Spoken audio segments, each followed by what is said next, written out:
This is the E-commerce Edge podcast with your host, Jason Greenwood.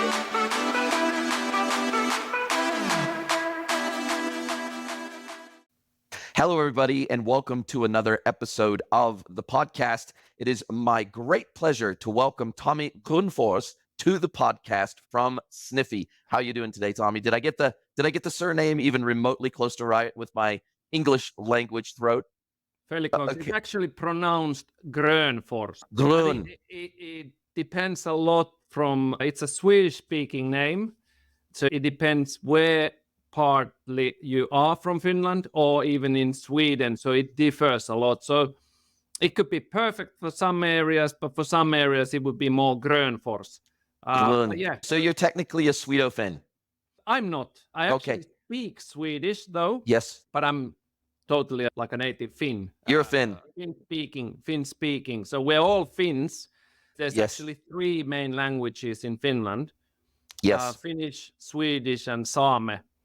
Yes. So I'm like a Finn speaking, but I do speak fluent Swedish and use it even in work. So whenever needed, I'm happy to use it. Yes, and as I understand, because I had when I first moved to New Zealand, I had a Swedofin that was a friend of mine, and so his mother tongue at home was Swedish. That's what he spoke at home, but obviously he also spoke Finnish as well. And he explained to me that street signs, everything, Swedish, Finnish, it's equally used everywhere. It's equally used, and it depends which comes first in which of in the city or the county you're in. So which language is the first language. So if there's more people living on a certain area that are Swedish speaking, so the signs might be first Swedish and Finnish. But basically everywhere in Finland, you should be able to cope with Swedish as well. Yes, that's what he explained to me, which I thought was incredibly interesting. And obviously being part of that Nordic region, Sweden, Finland, Norway, there's a lot of overlap in the lifestyle and the languages and all that sort of stuff. True. Love it. Love it. Listen, I'm super excited to have you on the pod today to talk about your platform, Sniffie. But before we get into that, what the heck drew you into e-commerce? Everybody's got their own unique story. And it feels like after I think I'm up to my nearly 360th episode of the pod now. And no two people have taken the same pathway to get into this industry. Everybody's got their own unique story. And very few people came into the industry knowing that was what they were going to do for their whole career. Usually they fell into it. So how did you get into this industry? I have to disappoint you immediately. That happened to me as well. Wow. Okay. So my background is I'm an entrepreneur. So this is my fifth company already. I started in marketing early in the 2000s, done consultancy, had actually a brand of my own at some stage. So we were exporting bottled water, like a high-end bottled water for restaurants all around the world. Actually, we were the house water of Harrods for several years. Yeah, true. For several years in Knightsbridge, London. And then I used to do interim management. And finally, we started Sniffie as a hobby to some extent. And it became, I had an employee who I had worked with in a previous company of mine, who became a friend, started talking about his tech stuff. He had been developing, he did a lot of that kind of big data consultancy. So at some stage, we started to play around also scraping with data. So we started from price monitoring, the whole business. At some stage, we got fairly well customers, but noticed quite quickly that price monitoring, even though we had a niche that we sold to e-commerce stores or retail stores that would sell also omni-channel, that the data that we provided, in most cases, it actually created problems because people couldn't really react on the data, but they now had more insights on what they should do work on top of the current work as well. So we started to develop our current pricing tool and ended up really like focusing on the e-commerce niche. And if we talk now, like where we are now, so it's a 20 to 700 million is the ICP on that e-commerce omni-channel retail side. So mainly it's a demand first e-commerce driven, but it could very well be omni-channel approach as well. This is, I think, becoming much more of a topic of discussion. I remember back in the day when the first agency that I worked at, the second agency that I worked at was talking about dynamic pricing even at that time.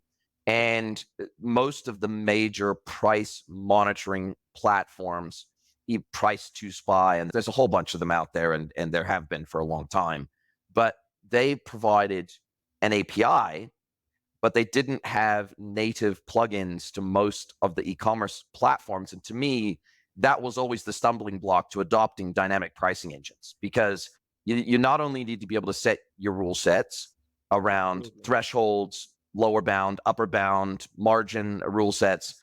You not only need to be able to define which sites you're comparing yourself to and which platforms you're comparing yourself to, because originally it was just other competitor websites, but now it's marketplaces and lots of other channels, social platforms and the like. But you also now need to be able to automate making these updates back in your own platform and making sure that there's reporting that goes on with that, making sure that you're doing things like, okay, maybe there's a competitor that has a price that's cheaper, but they're out of stock, for example. Or, okay, maybe we've got a competitor that's got a cheaper price, but their shipping price is 4 times what our price is for shipping. And therefore, when you take that into account, they're actually much more expensive than we are. So I've always known and I've always been aware that this has been a multifaceted challenge for the industry, but it's been a really hard nut to crack. Price monitoring is one thing. Price alerting is one thing that you can send to your marketing team or whatever and let them manually change things and manually update things. But making that end-to-end system fully dynamic, fully automated, and an easy drop-in integration with your e-commerce platform, this has always been the final leg of the challenge as far as what I have seen and witnessed in the industry over the years. And I'd love your thoughts on that too. Yeah, you're absolutely right. And it hasn't been an easy ride. Let's continue on that path. It isn't an easy ride still.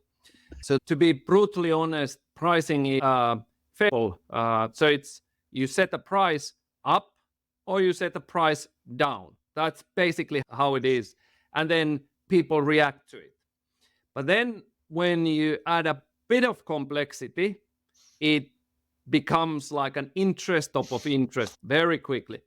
If we go into that complexity that some of our customers might be experienced, they might be changing like already million to 2 million product prices in a very short time span. They might have hundreds of outlets to reprice to. So that is something that really needs planning. So it's a one thing to do it really dynamically, and let's say it's a one thing to change the price, but to really understand that was it a clever price point that you actually changed it to, and what happens next? Because the basic idea in pricing is that if you change a price, something's going to be cannibalized. That is absolutely 100% sure. It is either your competitor or it's you.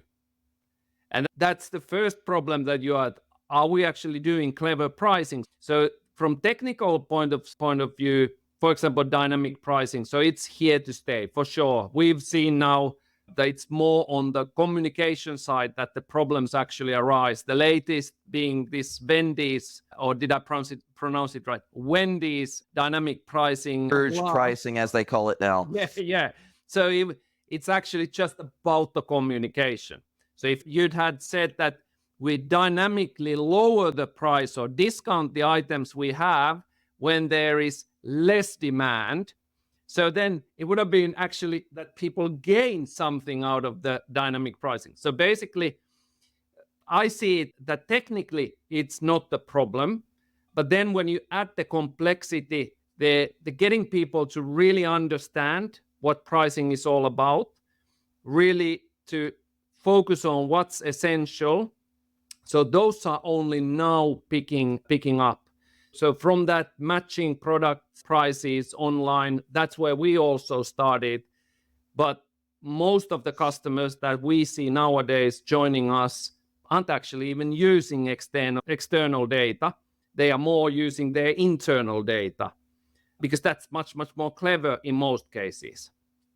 Wow, that's an interesting change in the industry, because certainly always historically, at least in the conversations I've had with retailers and with other technology platforms out there, that really they're looking for a plethora of external signals. Historically, they're saying, okay, here's my 10 direct competitors in the marketplace, or my 5 direct competitors, or whatever it is. I want you to scrape their site every single day. I want you to do a SKU-based match wherever we can, or a name-based match, or a partial name-based match, or whatever it might be, because here we have these substitute products or these equivalent products from different brands. And there's just historically been just a massive amount of complexity around, okay, what constitutes a competing product to a SKU in my catalog? What does that mean? Does it have to be an exact match, or are we looking for equivalence? And are we keeping a track of those as well? Are we keeping track of substitutes, etc.? And I think that this is the fact that you're saying now that many brands aren't as concerned about that piece, and they're more concerned about maybe their own inventory availability on a product. And as they get down to closer to zero, then they jack up their price, because now in order to be able to meet demand, in order to control demand for their product, they need to moderate that by increasing. What's the quickest way to moderate demand? Jack up the prices, of course. Yeah. And when I don't have a ton of product, then why would I want to be selling it at a discount, for example? Why wouldn't I be selling it at full price? Why wouldn't I maximize margin at any given point in time? I guess is the mantra of most technologies like yours. Is at all times, my goal is to maximize margin. There's a balance between sales momentum and margin maximization, right? There's this delicate balance between the two, because you might be maximizing margin, but if you're not actually selling anything, then it doesn't really matter at the end of the day. So you want to balance. You go. There's other things that come into this too, which is inventory availability of your suppliers, whether that be a contract manufacturer, whether that be a wholesaler or distributor, whatever it might be. And there's also supplier performance to take into account. If I'm getting down to zero and I know that a given supplier always takes a month to get me product, even from the point when I've generated the PO, I know I'm probably 30 days away from getting this product back and restocked into my warehouse. So there's a tremendous number of variables to take into account, even if you're not looking at external competitor pricing. Even if you're only looking at yourself, there's a huge volume of variables to consider, right? Absolutely. That's exactly.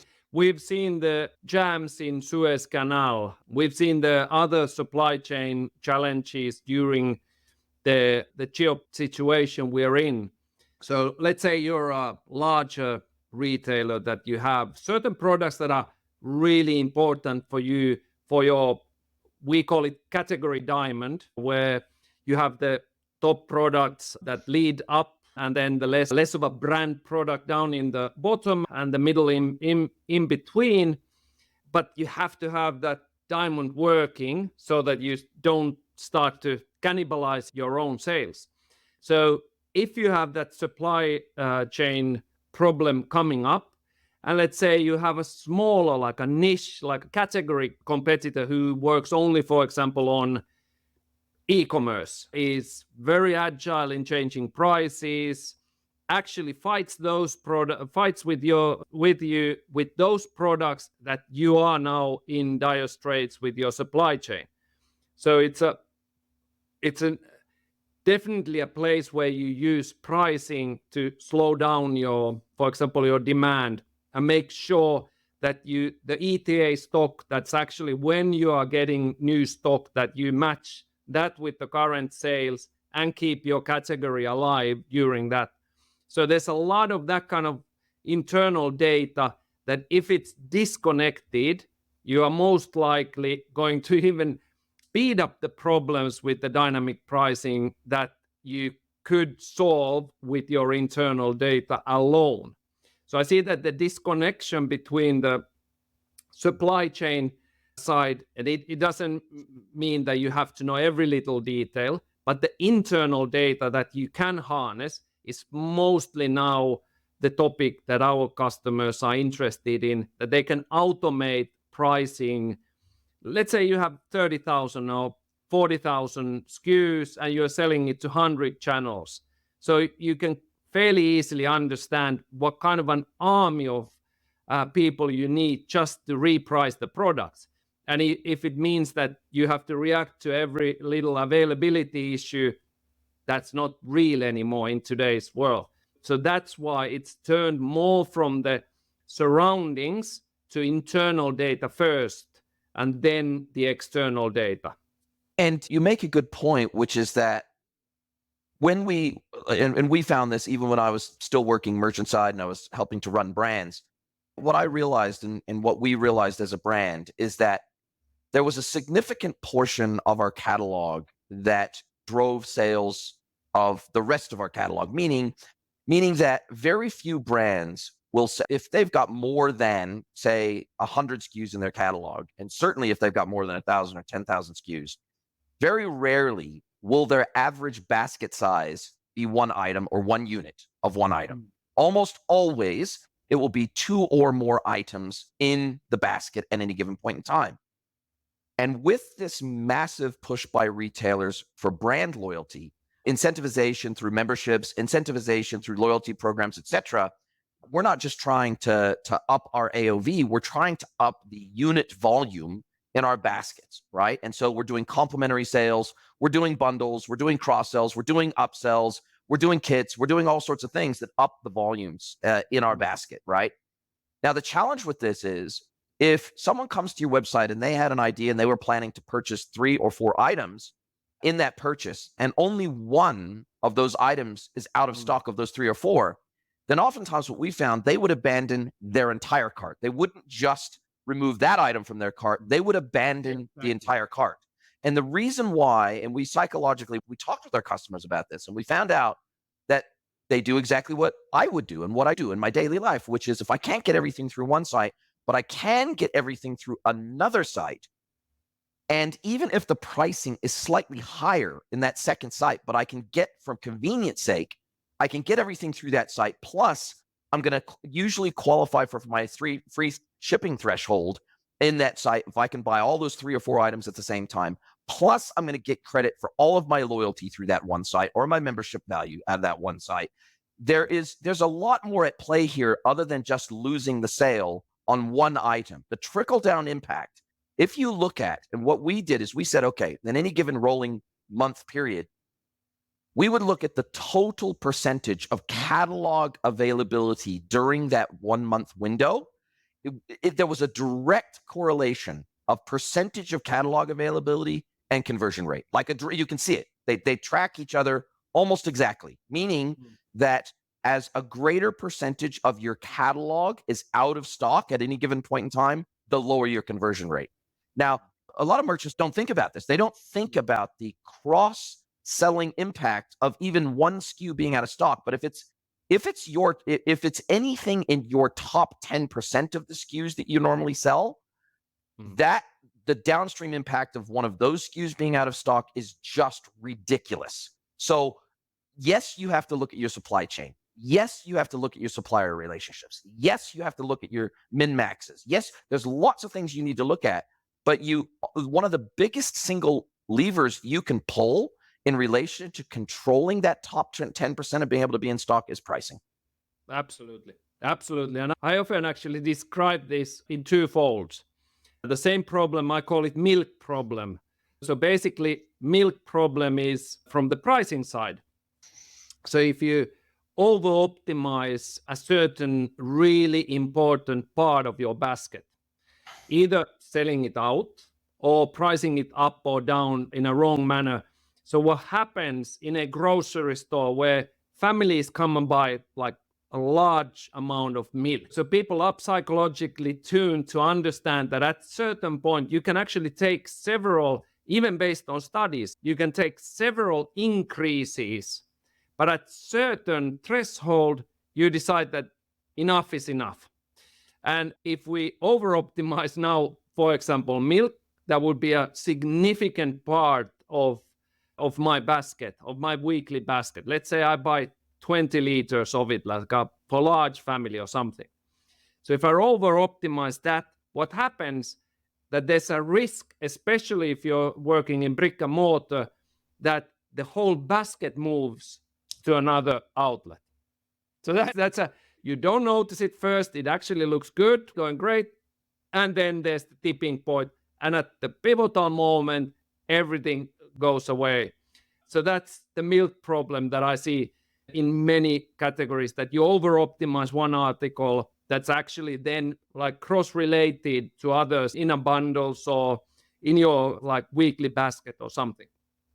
The other thing is, especially related to e-commerce, that there are certain products that you're known for. Doesn't matter. But those are the ones that you in most cases, you don't even do that big of a unit margin. The main thing is that you actually fish customers with those. So those are like the hooks that actually take people in. And then you start to offer new products, you sell them, can send them email marketing, SMS marketing. You have a relationship with them. So that's a very normal procedure in any business, especially in e-commerce. So then price plays a part. And when those products are falling out of your availability, so you can't sell, someone else is getting new customers. So those are like two different sides to your point, that actually if there's a non-availability in some items in the category, the whole category suffers. But it actually means that across categories, it might be also a bigger impact, because it's either that the basket moves or the customer moves. And either one is disastrous for a brand, because if the basket moves, you may have a chance of them coming back for the next purchase and trying you again. But if they have more than one instance where they come to your website and you are routinely out of the products that they love, and you are routinely out of popular products, then you're going to hemorrhage that customer, and they're going to stop coming back to check again and again, no matter how much you incentivize them to purchase through you, through emails, discounts, whatever it may be, coupon codes, promotions, whatever it might be. They'll just simply stop coming back because it's not worth their time to check.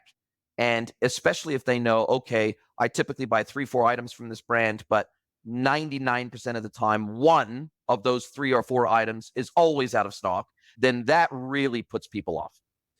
And then one thing still to remember. So this is something I've been talking to some brand owners about. They have shopping personas. Let's say you've divided into 5 different categories. You have a fairly good understanding of those shopping personas. Some of them are really loyal to the other extreme, that they only opportunistically buy from you if nowhere else. But let's assume that the same product that you're actually having is important to all of them. Then, especially the ones that opportunistically buy it from you, they are the ones that in most cases would be also very price sensitive. So they react to pricing that is lower than the market normal assumption is. So they might be bringing in, let's say, 100 as an index, but the best personas could bring you 400 to 800 as an index. So if you sell it too quickly and can't make sure that the best personas get it, you're actually cannibalizing also their other sales. So that could be turned around, that you are serving your customers with your pricing and what you do.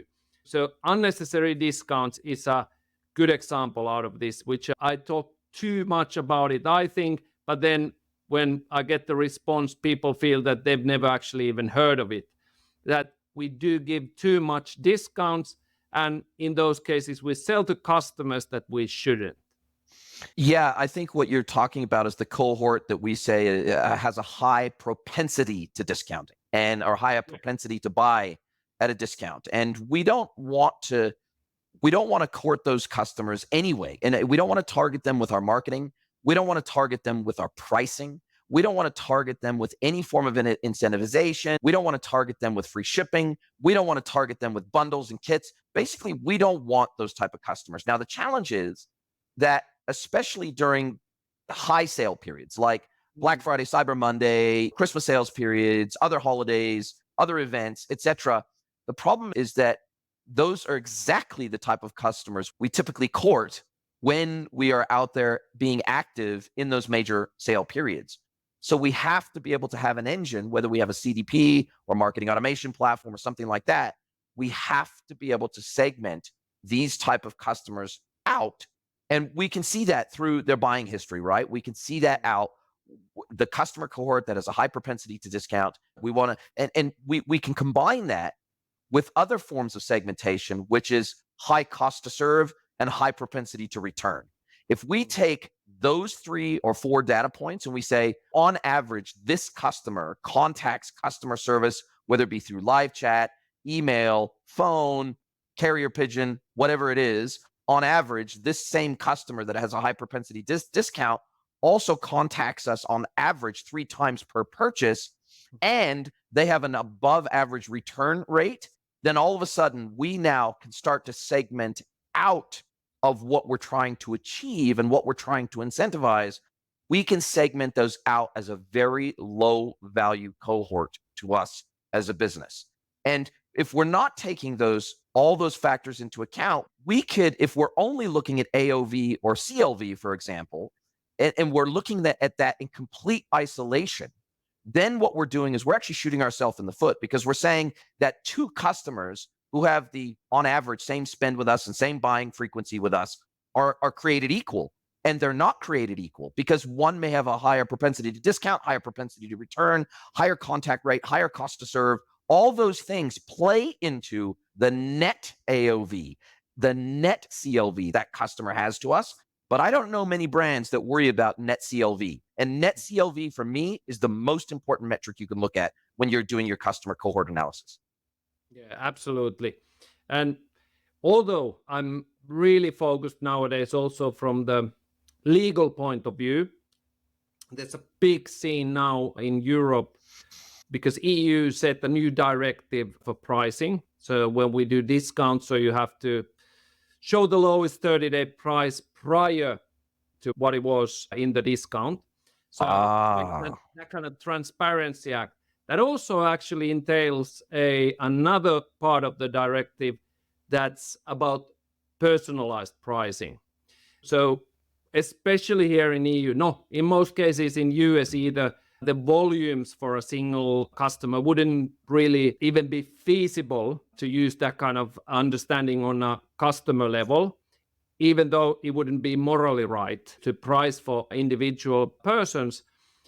But I think that on that cohort, the segment level, as you were describing, understanding how my brand and certain customer cohorts cooperate, especially when it comes to pricing, especially when it comes to returning, taking your time.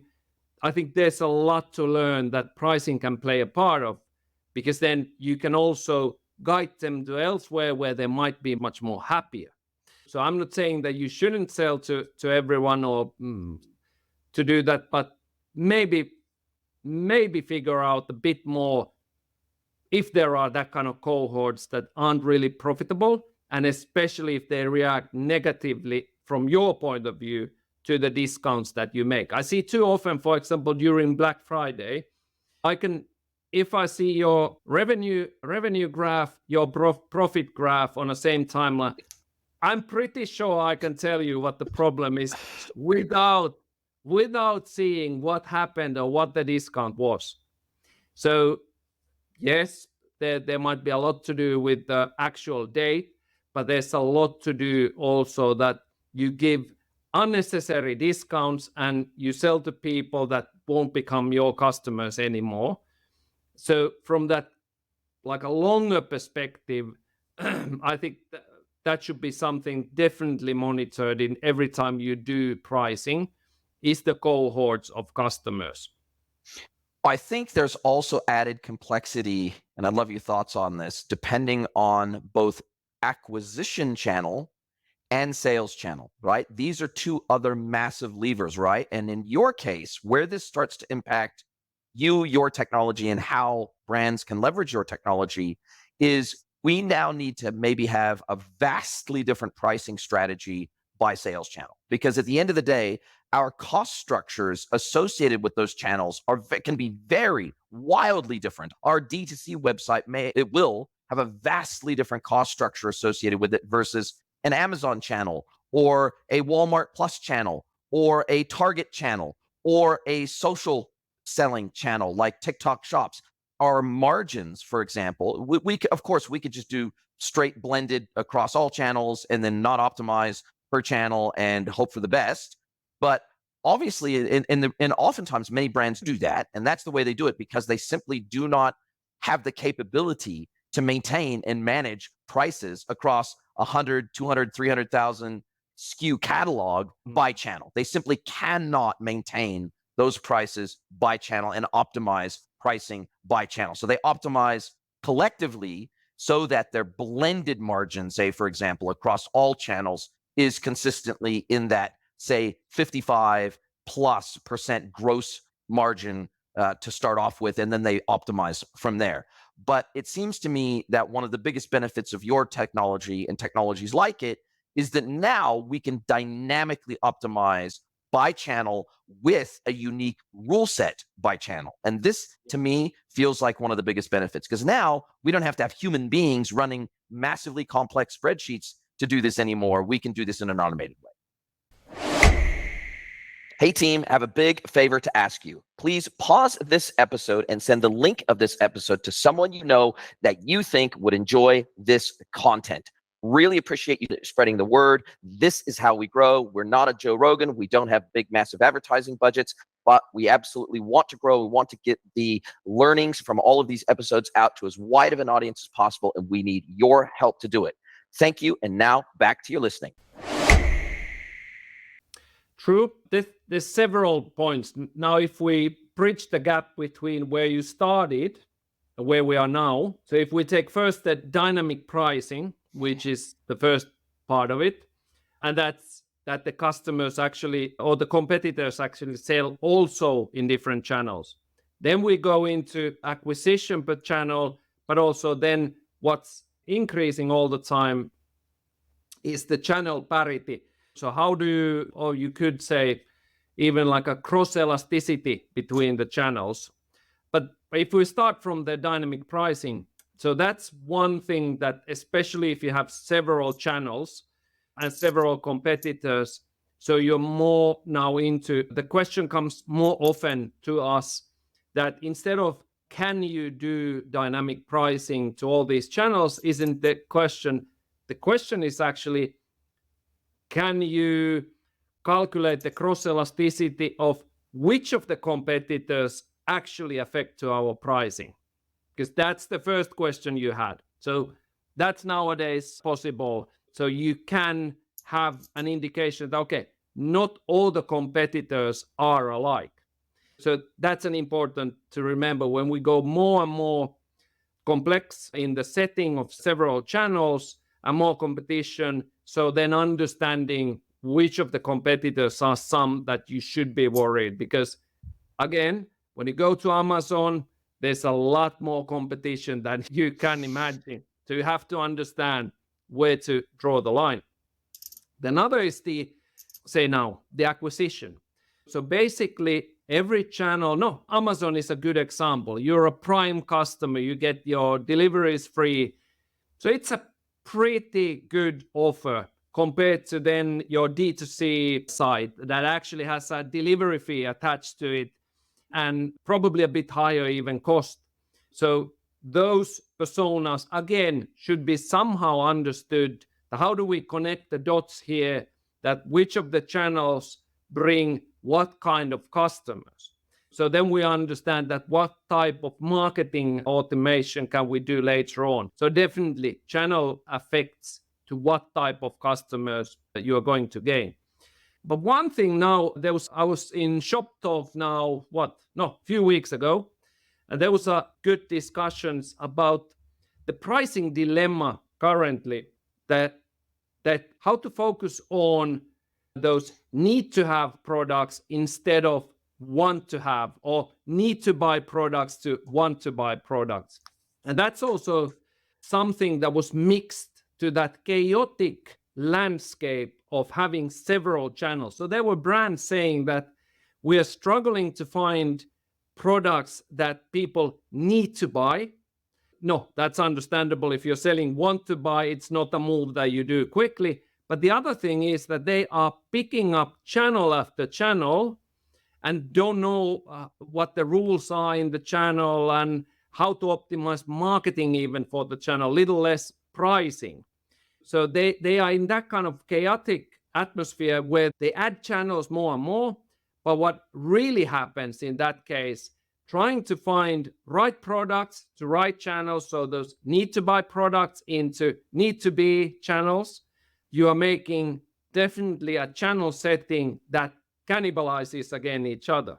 So that's a question that comes to us fairly often, that are we capable of understanding what should be the level of pricing between channels, and that we are able currently to also to help customers with.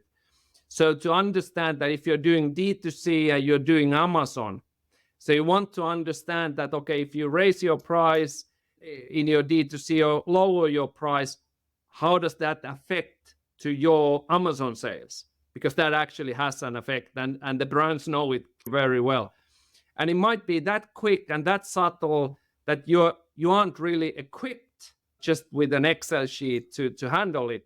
So that's why you need AI models on the background to really give you that sense that, hey, hold your horses and let's now figure out what the real value is. That some of the channels might be higher, some of them might be lower, but it needs to be in certain thresholds that we overall make better profit. And you have to take into account the fact that by channel, your CAC costs are different by channel. Your net CLV by channel is very different. Absolutely. Your net cost to serve by channel is very different. Absolutely. There are many more inputs. So it's basically all the same inputs that you have to think about for one channel. You now have to think about all the other inputs by channel. And now all of a sudden that interplay between those inputs, other than price, that impact grows exponentially with each channel you add, because as you say, there is cross-channel impact. You have to start your baseline calculations based on isolated channel performance, isolated channel cost, isolated channel cost of service, etc.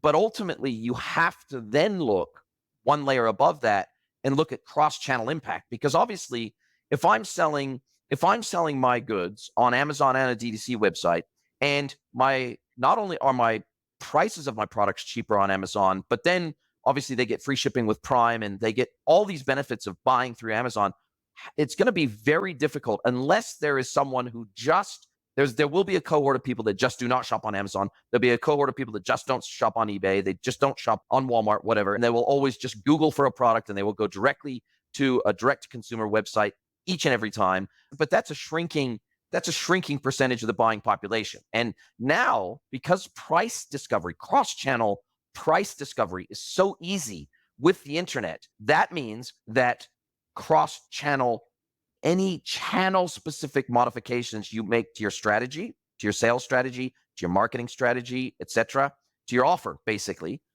that is now having a much bigger cross-channel impact than ever before when price discovery across channels was harder. Absolutely. And this comes back to the most common phrase I hear, that we don't compete with price.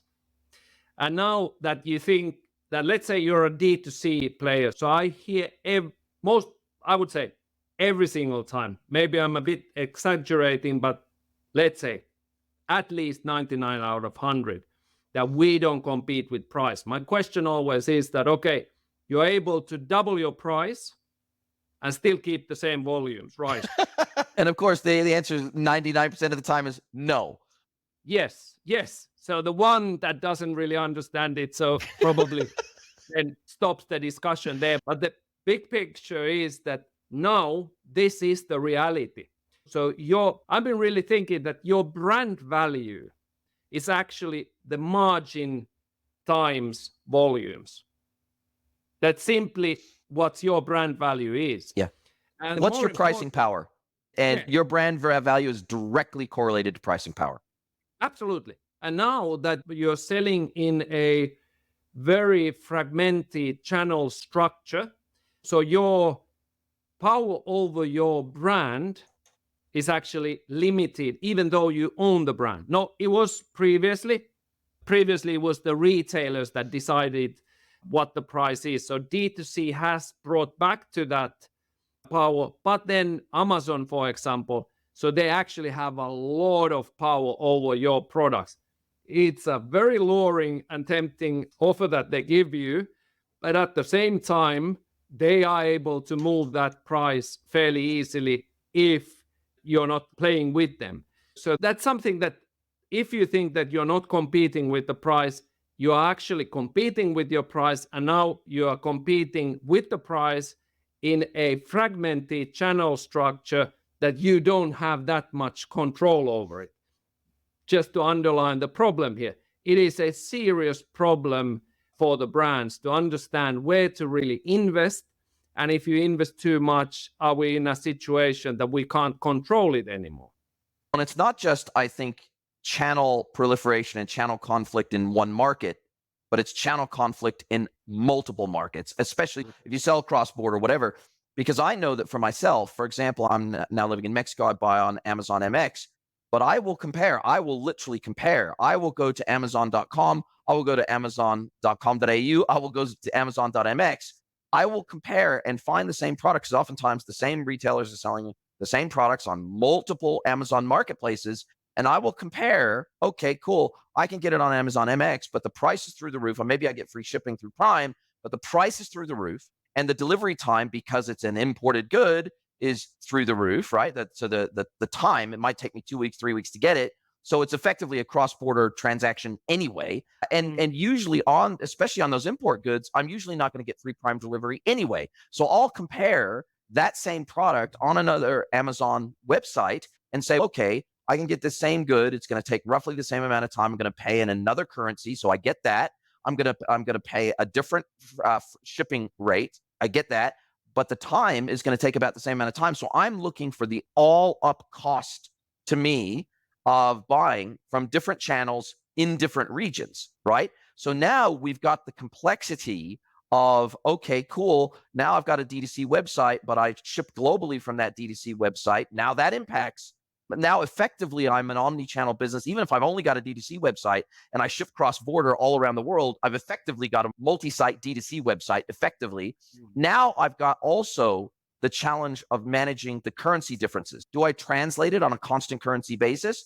Do I change my pricing in market in addition to changing my currency that I bill out at? We're now getting into levels of complexity that most brands have no idea how to manage at scale. And so I see the additional benefit of a platform like yours being able to set up some smart guardrails in place, some smart rules in place by channel, by region, by market, and also looking at my costs to serve and ship and fulfill by region and market, plus being able to source, because oftentimes, especially if you're selling internationally, you might have a warehouse in the United States, you might have a warehouse in Europe, you might have a warehouse in ANZ, you might have a warehouse in Mexico, and your cost structure to fulfill goods into those regions are very different. And especially depending on whether you actually hold inventory of your entire catalog in those regions or only maybe the top 25% of your catalog you hold inventory in region, and everything else you ship cross-border. So now we're starting to get into an area, a realm, where the number of cost inputs start to get so ridiculous that trying to manage that manually in spreadsheets is literally impossible.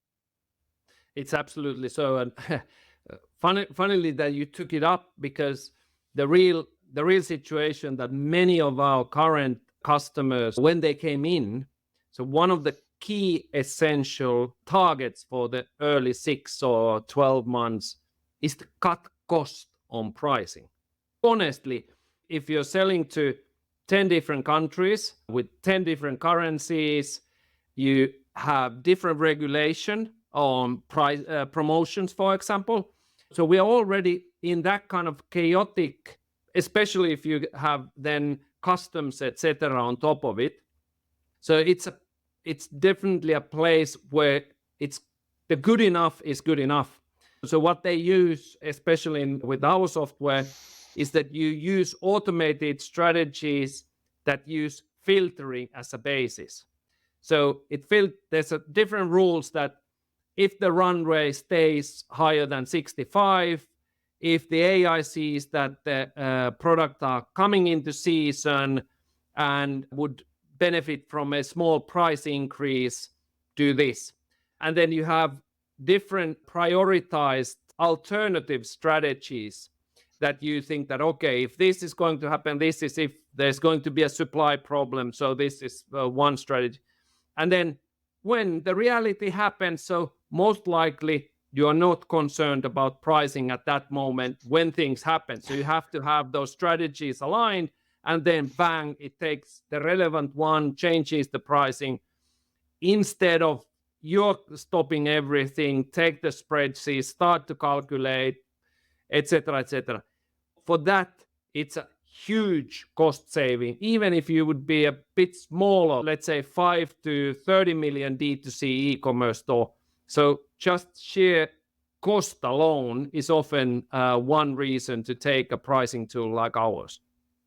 Yeah, because they would need, typically, if they really wanted to do pricing right, they would need one person dedicated to this part of the business full time. Like they would be doing nothing else. They would need a data analyst or a data scientist. They would need someone looking at the BI tools. And unfortunately, top tier data scientists and data analysts are really hard to come by, and they're really expensive. And usually they have other things in the business that they need to be working on other than just purely pricing strategy. So there's always a battle, even if you've got a data scientist inside the business, the number of BI tasks they've got assigned to them is so massive.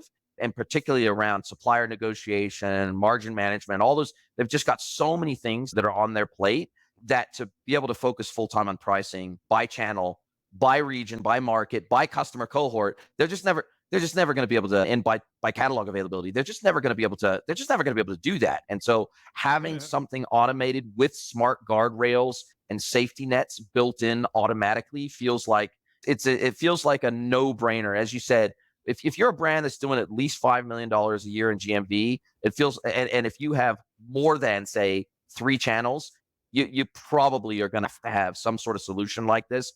Otherwise, you're leaving money on the table. And like you said, I see that more often than not, it's a problem of over discounting, not under discounting. This is the challenge. Most brands think, oh, we're going to juice revenues. We're going to have a site-wide sale for the next 30 days, 15% off site-wide, or whatever the case may be. Instead of being surgical and selective about the way that they do their discounting based on inventory availability, marketplace demand, based on all these inputs, we're spraying and praying with how we're doing our pricing and our discounting.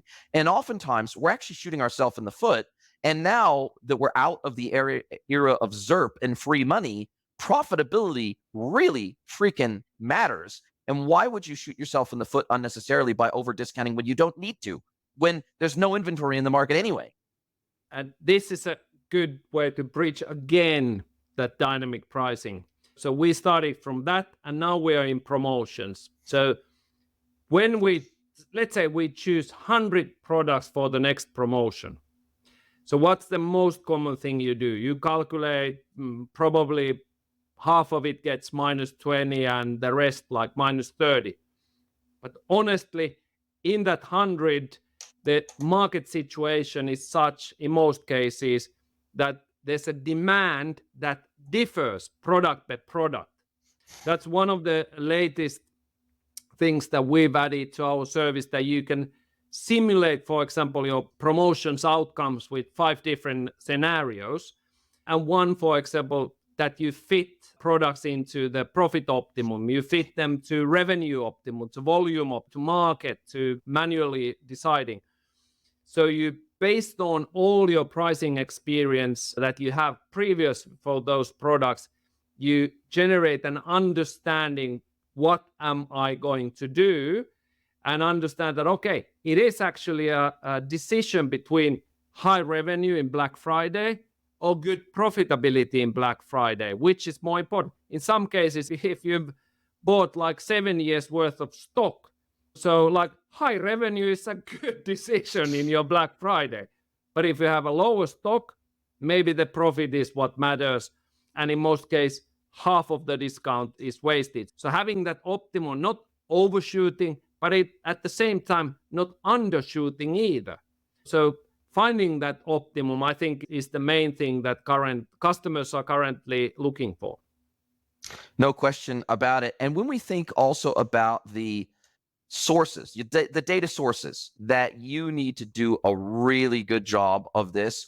Obviously, we need we absolutely need access to the e-commerce platform, but we need access to our logistics platforms, our 3PLs, our inventory locations and holdings, our ERP, ideally, so that we know what the cost basis is for each product. If we don't have cost basis or any kind of reflection of COGS at all inside of our e-commerce platform, then we need to get that from somewhere. There's a whole lot of data inputs that you need to be able to do this. Now, sure, if you just have the e-commerce input and you just have historical sales data and historical pricing data, then that can, and especially by channel, then it can get you a long way there. But you need basically the more data inputs, the better in your model, and being able to accurately track this and inventory due dates, impound due dates, existing inventory, basically inventory to sell is what you need, and when those inventory counts are going to be available. So I'm guessing that system integrations are a significant portion of what you guys have to focus on. Yeah, to some extent, but that's one of the key areas that we've been lately, or even the last year or so, focused that we product our APIs. So it's actually turned in so that the commercial team owns the integration like table. So basically what we do is that we plan those data setups with the customer already in the discovery phase. So it's not something that we sold you a software and then we start planning on the integration, because our software is all about what data you have.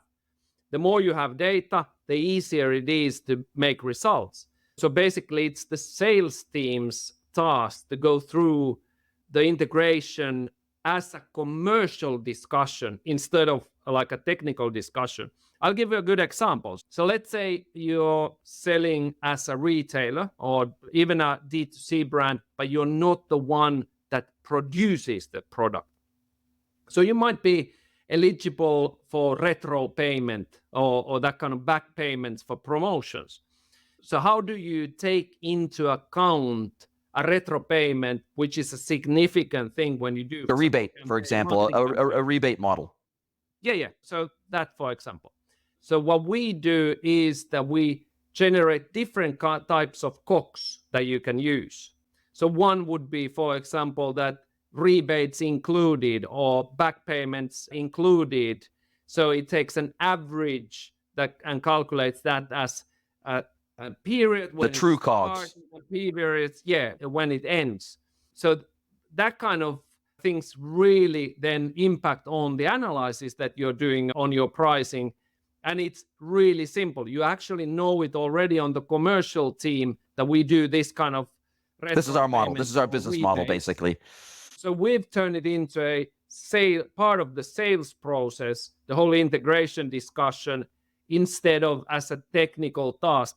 And the best part is that most of the cases, the customers do the integration by themselves, because we've had to develop it that lean that there's even the commands are ready that we share in the first sales discussions. So then people are, okay, I'll get it. Of course, we support you with it, but it's not something that we tediously want to make a project out of it and make money out of it. It's a plan of generating that kind of pricing ecosystem that supports you, even if it's from your PIM or ERP or whatnot. It's a feed in, and then we have a feed out to you.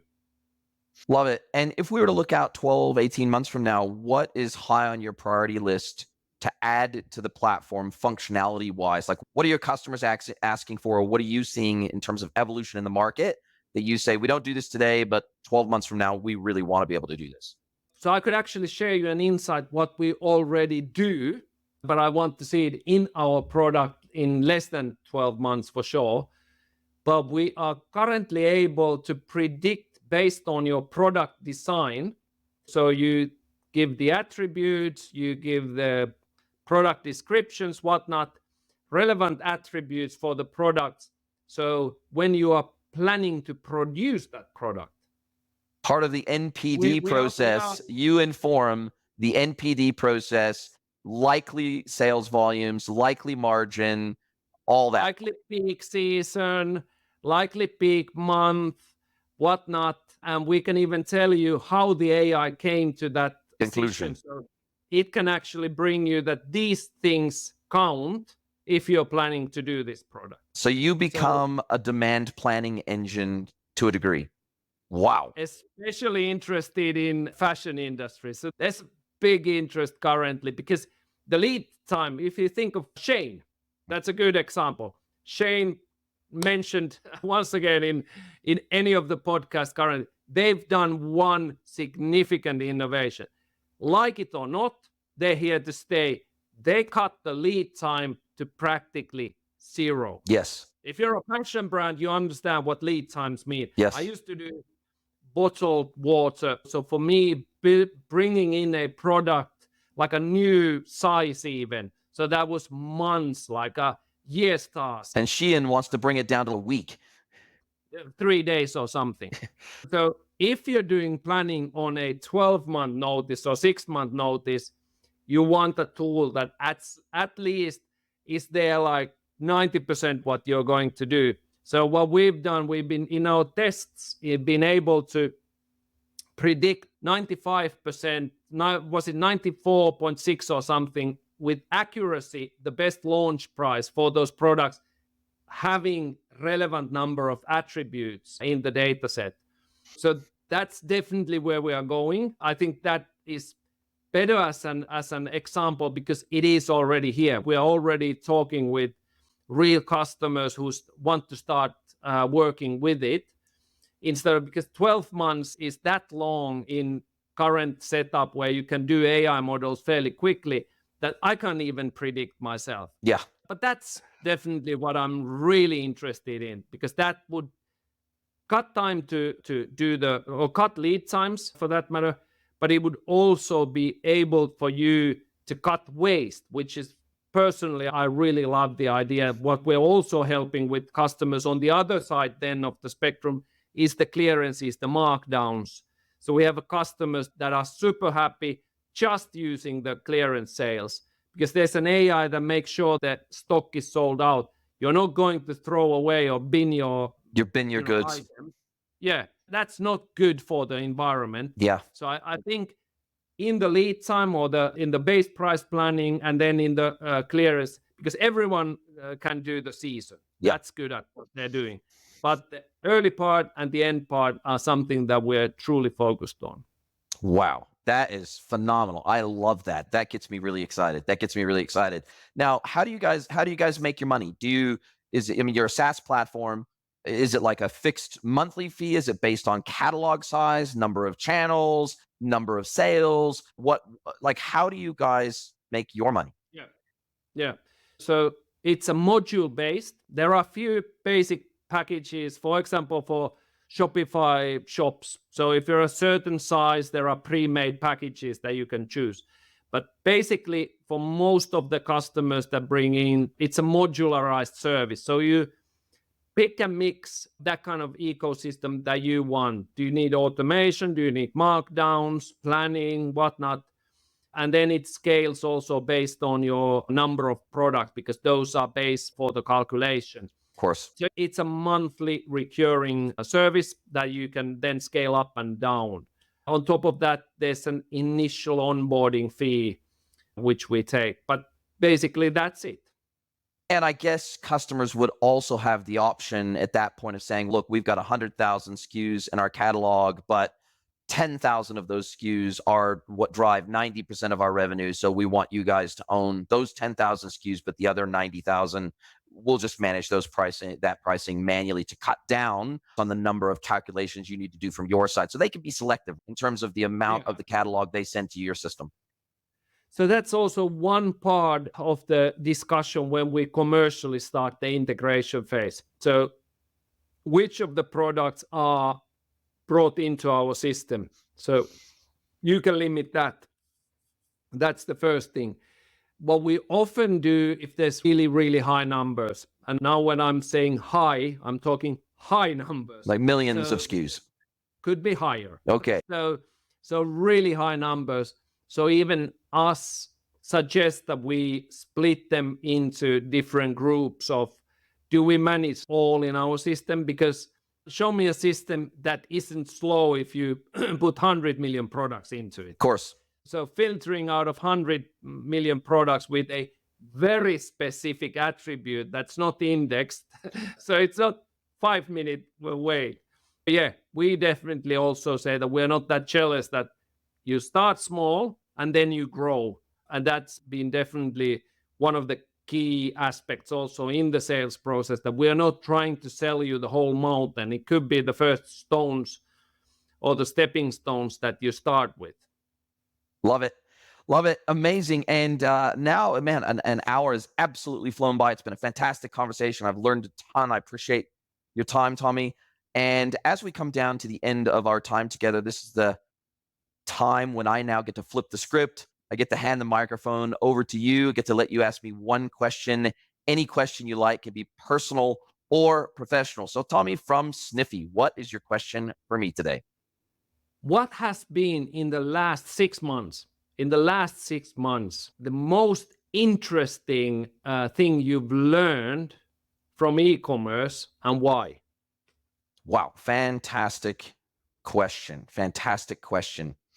Because I work primarily with B2B merchants, the thing that I realize is that there is often a very big and growing disconnect between what B2B merchants think their customers want in terms of channel services and what their customers actually want. Now, what I mean by that is that most B2B brands that I talk to, they still are under the misguided thinking that the most important part to their customers is personalized service, having a sales rep, having someone come and visit them, having someone send them emails once a week, having someone that they can pick up the phone and have a yarn with.